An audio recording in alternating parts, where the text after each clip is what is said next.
50대 남성이 이곳에서 사망한 후 일주일이 지나서야 신고를 받고 출동한 경찰에게 발견됐습니다.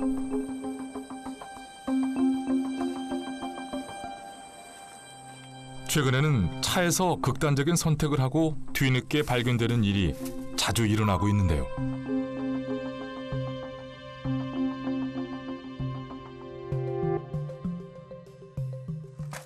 장례를 치르며 경황이 없는 고인의 아내가 밤늦게 혜영 씨에게 연락해 정리를 요청한 겁니다. 아무래도 이건 이제 따님 사진인 것 같은데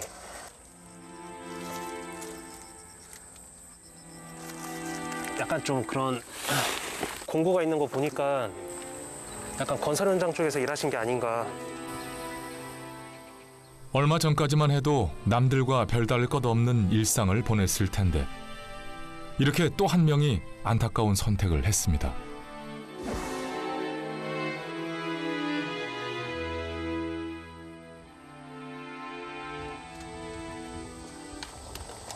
저희 지금 그 구더기가 좀 많이 있어서 이대로 차를 움직이면 다른 데에도 구더기가 들어가거나 추가 오염이 발생할 수 있습니다.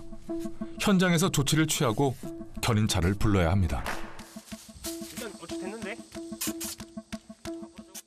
차가 일반적인 상황일 때 폐차를 받아주는 거지 이렇게 시신이 부패가 돼서 그런 오염물들이 흘러내리는 상황이면은 폐차장에서 받아주질 않거든요. 혜영 씨가 처음부터 자동차 유품 정리를 한 건 아니었습니다. 청소는 물론이고 할부나 상속 문제가 얽혀 있어 자동차 처분을 어려워하는 유가족을 돕다가 자연스럽게 지금에 이르게 된 거죠.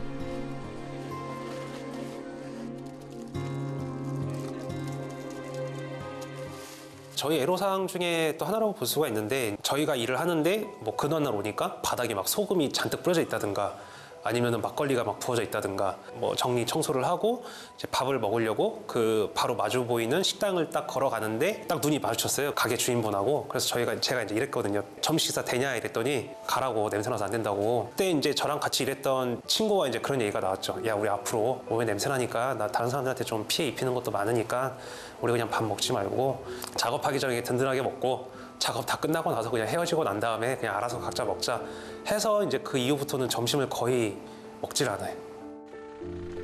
하지만 그 일로 세상을 원망해 본 적은 없습니다. 타인의 시선보다는 유가족이 처한 문제를 해결해 주는 게 그에겐 더 중요합니다.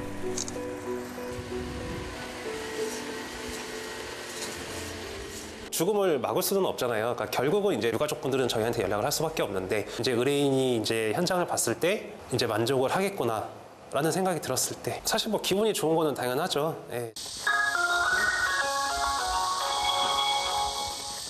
가 아니면 내일 해? 그래도 일단 와주면 좋지. 지금 할 게 너무 많아서 일단 할 거는 좀 후딱후딱 끝내는 게 좋거든요. 알았어. 오케이, 알았어요. 그럼 좀 이따 봅시다. 네. 작업을 할 때 사람이 필요할 때가 있거든요. 그때 이제 저희 어머니가 오셔서 도와주시죠.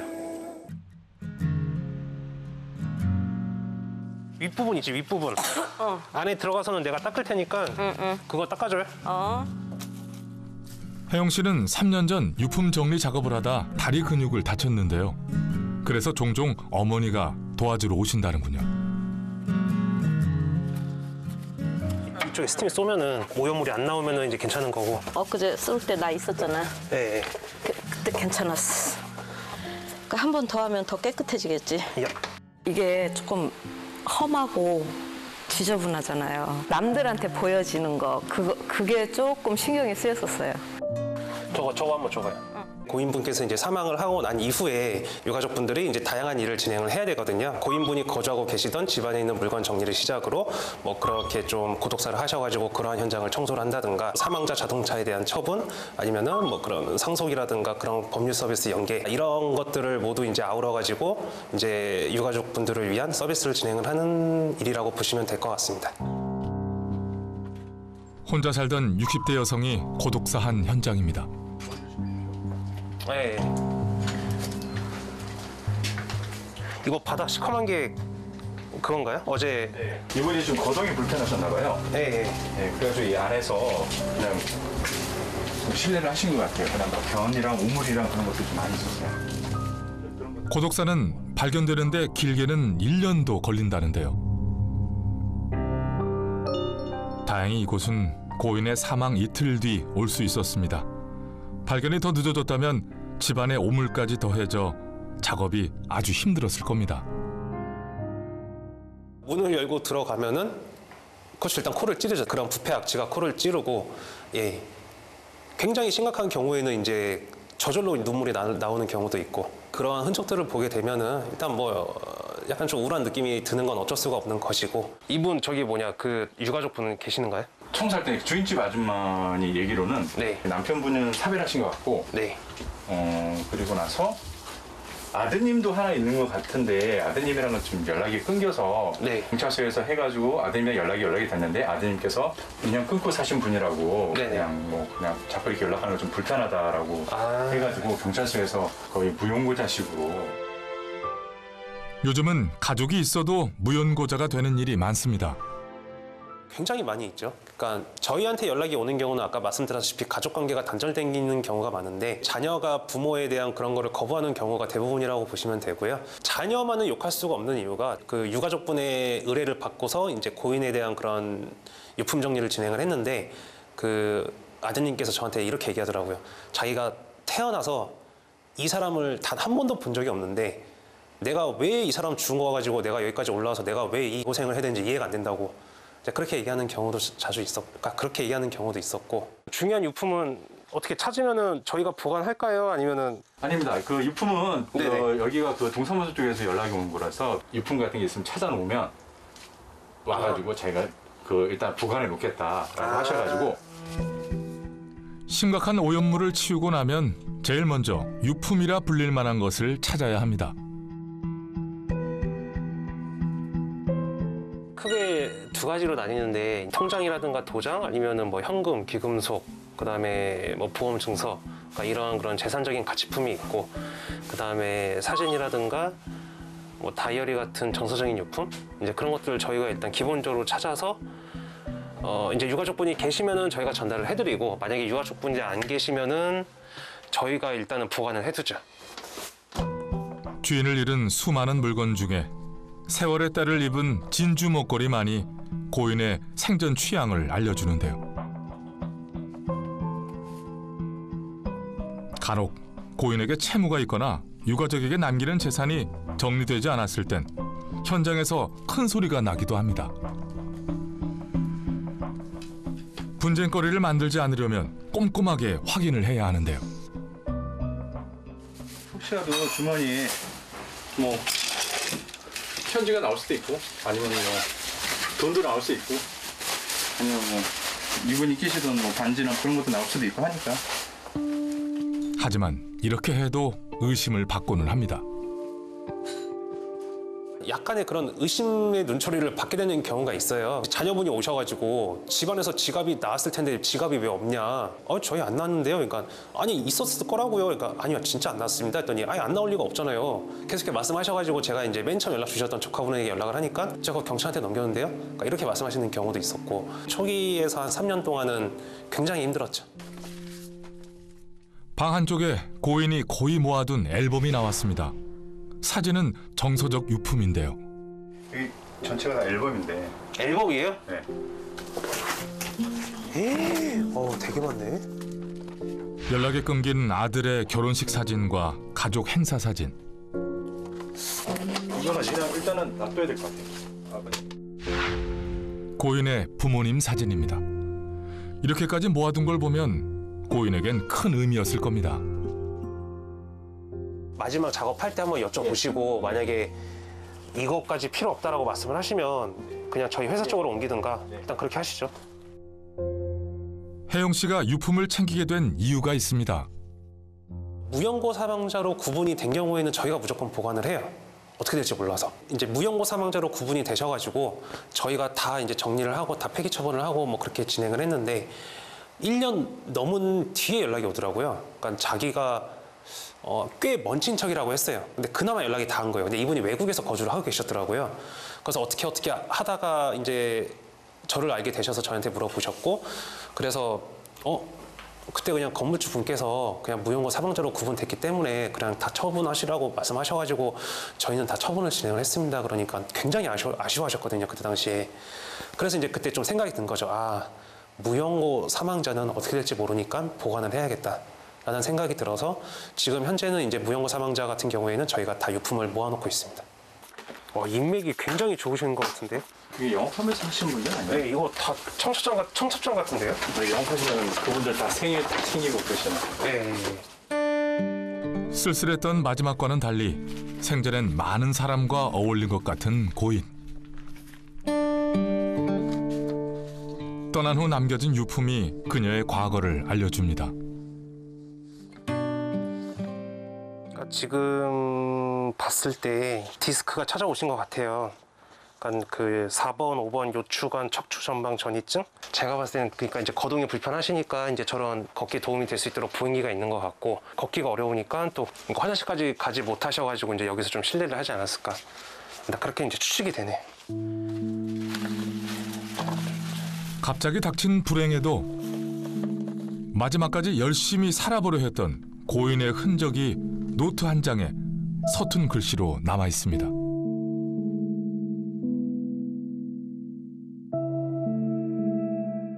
일도 잘 다니고 그랬는데 어떻게 아파가지고 걸음을 제대로 못 걷고 하니까 문을 좀 열어봐야 그래. 감조라도 주고 떡이라도 주지. 어찌 그렇게 문을 잠궈놓고 있냐.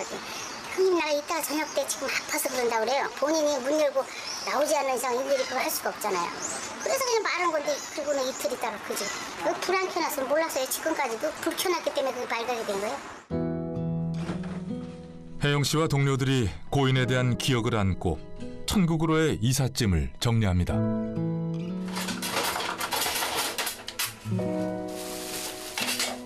허무해요. 인생이 되는 게. 저희들 뭐 이런 걸로 살긴 하지만은 잘 사셨으면 하는 바람이 사실 저희들도 있는 게. 이 일을 해오며 기억에 남는 유품이 있습니다. 아버님 드리려고 했던 것 같은 시계? 34 정도 보이는 여성분이었고, 치과 생활 하다가 회사에서 실직하고 나름대로 살아보려고 아르바이트하고, 근데 아르바이트마저 일이 끊기고 화장실에서 이제 극단적인 선택을 하신 분이었는데, 아버님이 충청도인가 저쪽에서 이제 농사 지시는 분이시더라고요. 연락을 좀 끊고 살으셨나 봐요. 따님은 나름대로 조그만 선물 같은 거 케이스에 시계 이렇게 청소하고 이렇게 하는 도중에 이렇게 유품이 나왔습니다라고 하니까 아버님께서 오시지는 않으셨어요. 그냥 한동안 전화기 너머로 말이 없으시다가 그냥 그럼 제가 주소를 좀 알려드릴 테니까 택배를 좀 보내줄 수 없냐라고 해서 아버님 시계 포함해서 따님이 어떻게 살았는지 한번 다이어리 같은 것들 그런 것들 해가지고 택배로 보내드렸어요. 그래서 보내드리고 나서 3, 4일 있다가 그냥 고맙다라고 이런 거에 챙겨주셔서 고맙다라는 그냥 문자 받은 그게 가장 기억에 남아요. 그 각자 그 개인의 사정이 있는 거고 그 가정사가 있는 건데 항상 이런 모습을 봐온다고 해서 정신이 무너지면은 사실 이 일을 할 수는 없잖아요. 중립적인 입장에서 그냥 바라만 볼 뿐이죠. 음식 솜씨 좋은 어머니를 따라 요리를 즐기는 평범한 청년이던 혜용 씨. 20대 중반에 이미 고깃집 사장님이었습니다. 하루는 가게 문을 닫고 집에 간 다음에 이제 다 씻고서 이제 컴퓨터를 켰는데 2011년 당시였어요. 그러니까 10년 전 당시였는데 제가 그런 기사를 보게 됐어요. 이제 고독사라는 기사를 보게 됐어요. 현재 일본에는 고령화 시대로 인해서 이런 고독사가 많이 발생이 되고 있고 이러한 고독사를 정리해주는 그런 직업이 있다. 그래서 이제 이런 생각이 들었어요. 그럼 뭐 가족관계 단절이라든가 이런 경우도 많이 많아지고 있기 때문에 우리한테 연락이 오는 경우가 많이 있겠구나라는 생각이 들어서 좀 확신이 들었죠. 조금 더 의미 있는 일을 하고 싶다는 평소의 생각과 딱 맞는 일이었지만 주변의 반대가 심했습니다. 친척분들이 굉장히 뭐라 하긴 했어요. 그래서 막 사업 접어라, 일을 때려쳐라, 뭐 아니면은 하지 말아라, 그냥 기존에 하던 장사나 계속 해라. 왜 굳이 그런 일을 하려고 하냐? 지금 그냥 네 살고 있는 동네에서 장사해도 뭐 밥 벌어먹고 사는 건 전혀 문제가 없는데 왜 굳이 이렇게 모험을 하려고 하냐. 그래서 제가 좀 그때 화가 나가지고 거의 한 5년 동안은 아무도 안 만났어요. 그러니까 그 뭐라 하는 거에 듣기 싫어가지고 네, 뭐 그런 뭐 친척 모임이라든가 무슨 일이 있을 때 한 번도 안 갔죠.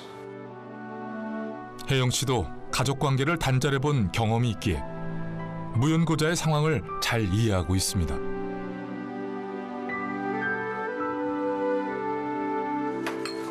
하지만 모든 사람들이 서로의 사정을 알아주는 것은 아니죠.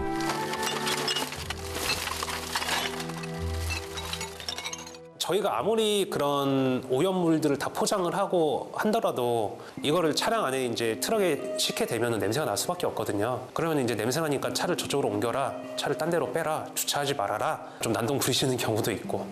실질적으로 그래가지고 주차 문제 때문에 바로 그냥 멱살을 잡고 제 얼굴에다가 이제 주먹을 날리시더라고요. 그러니까 제가 이제 보통 우스갯소리로 하는 얘기긴 하는데 일이 많이 힘드시겠네요라고 말씀을 하시면은 저는 3D에서 이제 플러스 D를 하나 더해서 4D 업종이다. 짐을 다 빼놓아도 작업은 아직 끝나지 않았습니다.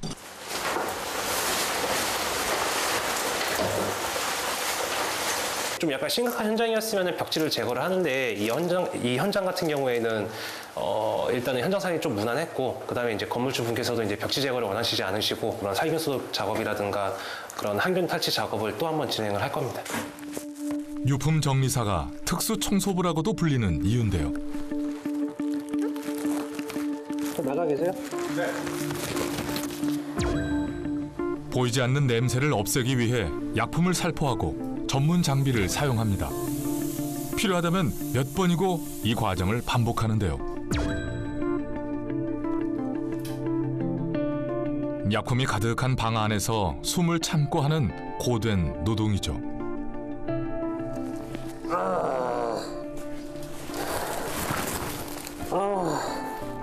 그렇게 해도 죽음이 남긴 흔적은 쉬 사라지지 않습니다. 그런 경우가 있어요. 그러니까 저는 할 만큼 했다라고 생각이 드는데 그러니까 냄새, 그런 부패 악취가 없어지지 않는 현장이 있거든요. 제가 AS를 한 7번을 간 적이 있는데 그 현장 같은 경우는 경상남도 김해시였거든요. 그 현장 같은 경우는 제가 경상도 내려갈 때마다 계속 그 현장을 들렸어요. 네, 그래서 그것도 한 1년 넘게 걸린 것 같고 고인분의 흔적을 정리한 현장인데 여기가 또 제대로 마무리가 되지 않으면은 그런 유가족분들 입장에서는 고인분에 대해서 좀 미안한 감정이 들 것이고 그다음에 이제 그런 비용에 대한 그런 피해도 발생이 되니까 그래서 일단 다른 건 몰라도 일단 나한테 들어오는 일은 좀 제대로 마무리를 짓자 뭐 그런 생각이 들더라고요. 이날은 다른 현장에서 무연고 사망자로 분류된 이의 유품이 들어왔는데요.